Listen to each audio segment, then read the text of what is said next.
In 2006, Chris Wilson, Jonathan Rogers, and Erik Olafsson founded Grinding Gear Games in a dark cave that acted as Chris Wilson's garage by night and GGG's office by day. Since then, GGG has blossomed into the reputable 250-plus employee creator of one of the greatest aRPGs of all time, Path of Exile. Imminently, Path of Exile will receive its largest expansion yet, deemed Path of Exile 2 by GGG. Also known as 4.0 by many players, PoE 2 looks to overhaul the game's skill systems, introduce a brand new 7-act campaign alongside the historic 10-act campaign, massively upgrade the graphics and UI, and lead players of both PoE 1 and 2 to the same endgame. This video series explores the entire history of PoE 1 leading up to PoE 2's release, overviewing every major update to the game. Welcome to the Path of Exile 1 Flashback Series. For years, the Blizzard created Diablo II and its first and only expansion, the Lord of Destruction, remained the undisputed monarch of aRPGs. Players enjoyed the quick gameplay, deep item and skill builds, and the gloomy, gothic atmosphere of the world.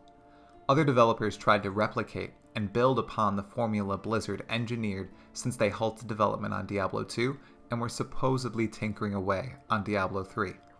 A little-known German company, Ankaron, set forth Sacred in 2004. The hack-and-slash game was met with critical praise and had already sold 100,000 copies in the US and 400,000 copies across Europe by August 2004. Some called Sacred Diablo for masochists. Others praised the game for its addicting loot loop and compelling gameplay. By 2009, Sacred had sold over 2 million copies.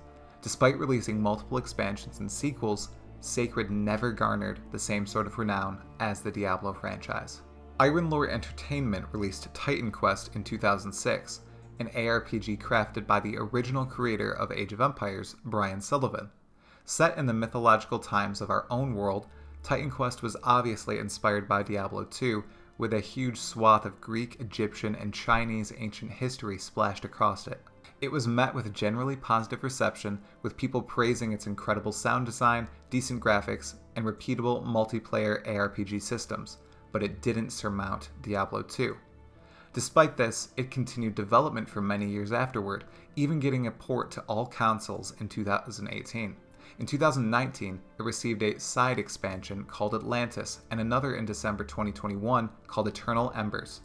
Titan Quest was definitely long-lasting, but not a critical or commercial success, even though its initial developers would go on to use its engine to create the beloved but presently dead Grim Dawn aRPG. Runic Games made and Perfect World published Torchlight in 2009, a monster-slaying, dungeon-delving, strictly single-player aRPG developed by some of the people who worked on both Diablo 1 and 2. Unique to other aRPGs, Torchlight featured a single hub town from which the player could blaze out into various dungeons to collect loot, amass power, and slaughter boss after boss. Also opposite to many games of its ilk, Torchlight highlighted a less dark mood, preferring silly destruction and glowing corridors to endless bloodshed and eternal darkness. While many thought Torchlight captured the essence of what made Diablo such an amazing title gameplay-wise, it also didn't have the meaty legs Diablo did in the endgame. Sacred, Titan Quest, Torchlight all essentially failed to mount the same rabid following of Diablo 2. Even Blizzard faltered in 2012 when they finally released the sequel to Diablo 2, the long-awaited Diablo 3. Even though it rapidly became one of the fastest-selling and most successful PC games of all time, with a compelling first act beta and 3.5 million copies sold within 24 hours of its release, plenty of fans were left disappointed with the end product. Succinctly, fans despised many of the in-game systems, creative choices, and stories implemented.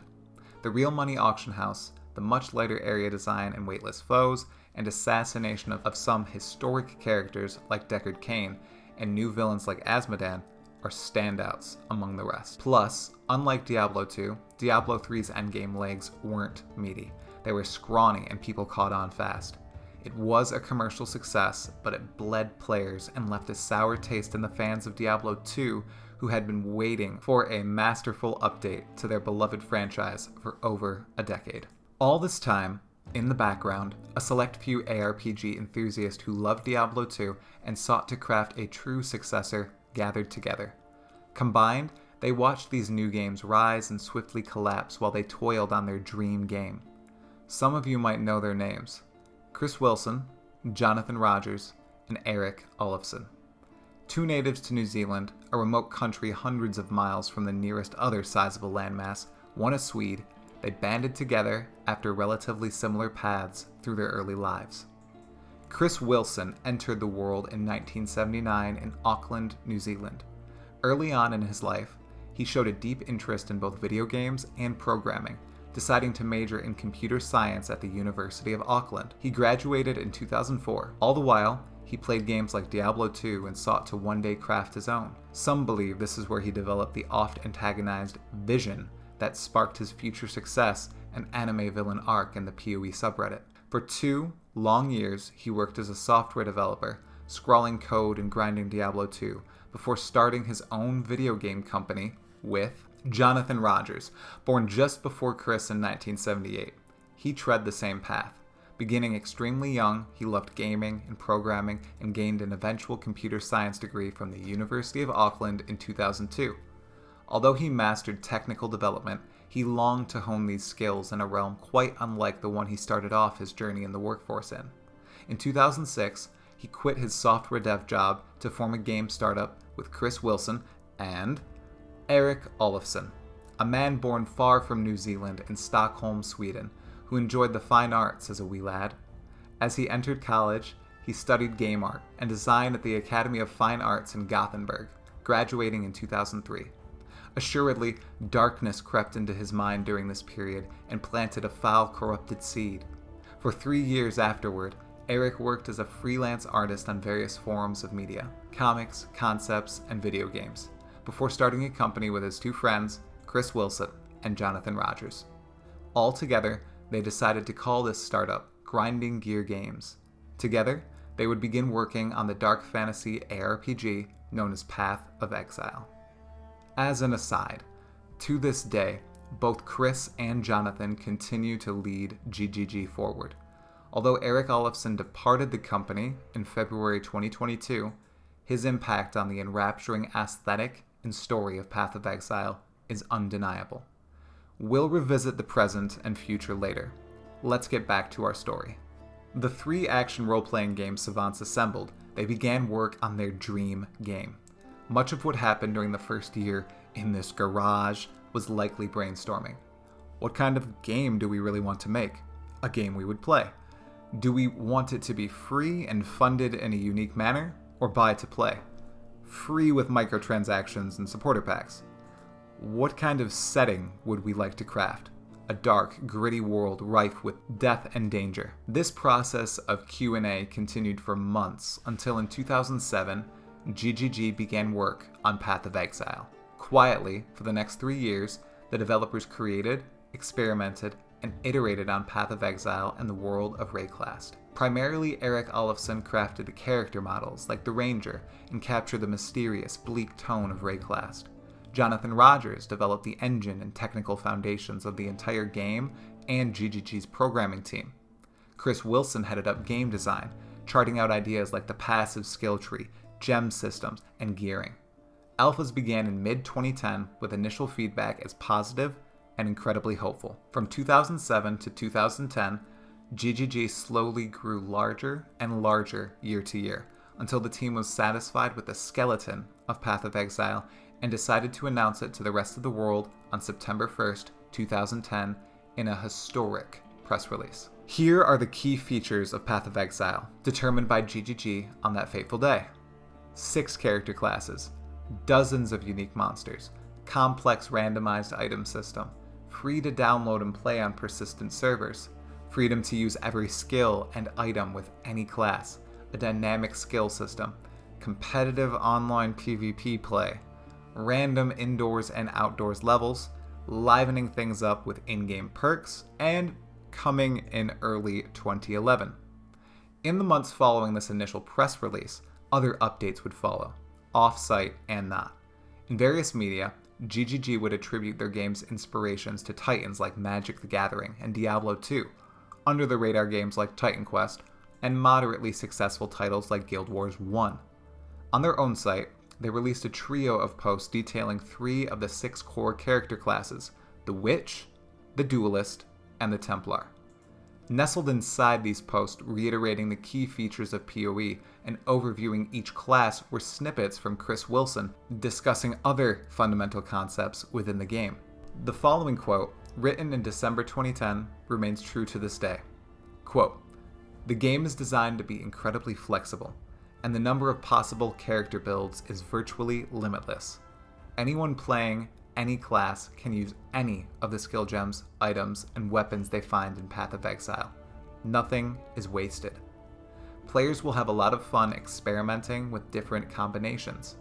Although they are generally rewarded for choosing abilities and items relevant to their class's strengths, some of the best combinations could involve using off-class concepts in interesting ways."